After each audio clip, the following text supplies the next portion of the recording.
মোটামুটি বেশ ভালো হেলমেটের দোকান। কষ্ট করে বংশাল গিয়ে আপনাকে হেলমেট কিনতে হবে। আপনি যদি হেলমেট কিনতেই চান, আমাদের 10 নম্বর আপনি এইসব এলাকায় হেলমেট কিনতেই পারেন। খুব যে বেশি দাম নেবে তা নয়। কি বড় ভাই, বংশালের চেয়ে কি খুব বেশি দাম হবে?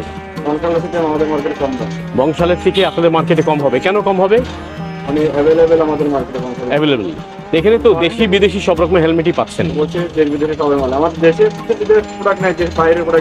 আচ্ছা, বাইরের প্রোডাক্টই বেশি। ইন্ডিয়ান এবং চাইনিজ সার্টিফাইড হেলমেট হিসেবে চাই। বংশালে গিয়ে হেলমেট কেনার দরকার নেই। যারা মিরপুরবাসী আছেন তাদের জন্য বলছি, তারা এইসব এলাকা থেকে হেলমেট বা আপনার মোটরসাইকেলের জাতীয় যে কোনো জিনিসপত্র আপনি এখানেই সংগ্রহ করতে পারেন। আর সামনে এদিকে মোটরসাইকেল মেরামতের খুব ভালো মার্কেট আছে, তাই না? মানে বংশালের চাইতে বড় মার্কেট। আপনি বংশালে গিয়ে একটু ঠকতেও পারেন, কারণ ওটা আপনার এলাকা হয়তো নাও হতে পারে, কিন্তু এখানে আপনি ঠকবেন না, কারণ আপনার বাড়ির কাছেই এখানেই পার্টসের দোকান, এখানেই আপনার রিপেয়ারিং ওয়ার্কশপ। হ্যাঁ, আর এখানে আপনি হেলমেট থেকে নিয়ে এখানে মুভমেন্ট করার সুবিধা বেশি। মুভমেন্ট করার সুবিধা বেশি। কোনো দোকানে কোনো স্টাফ একটা কাস্টমার সাথে কখনো কি খারাপ বিহেভ করে দিলে সঙ্গে সঙ্গে সে যে কোনো কমপ্লেইন করতে পারে, ইনস্ট্যান্ট তাকে ব্যবস্থা করা হয়। খুব ভালো কথা শুনলাম।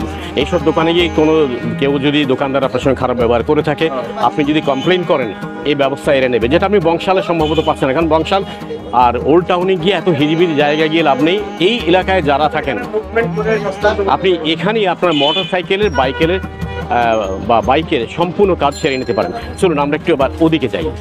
থ্যাংক ইউ ভাইয়া।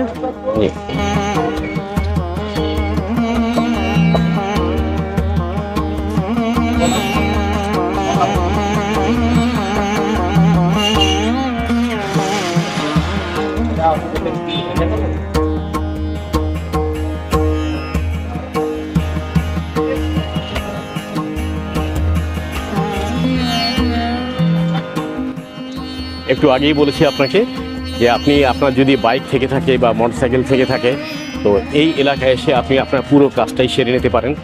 ভালোই লাগলো এতক্ষণ আমার সঙ্গে থাকার জন্য, আপনাকে অনেক ধন্যবাদ। আগামীতে দেখা হবে আরেকটা ভিডিওতে, দেখা হবে, আড্ডা হবে, কথা হবে। ততক্ষণ পর্যন্ত ভালো থাকুন, সুস্থ থাকুন, আর আমার সঙ্গেই থাকুন সব সময়।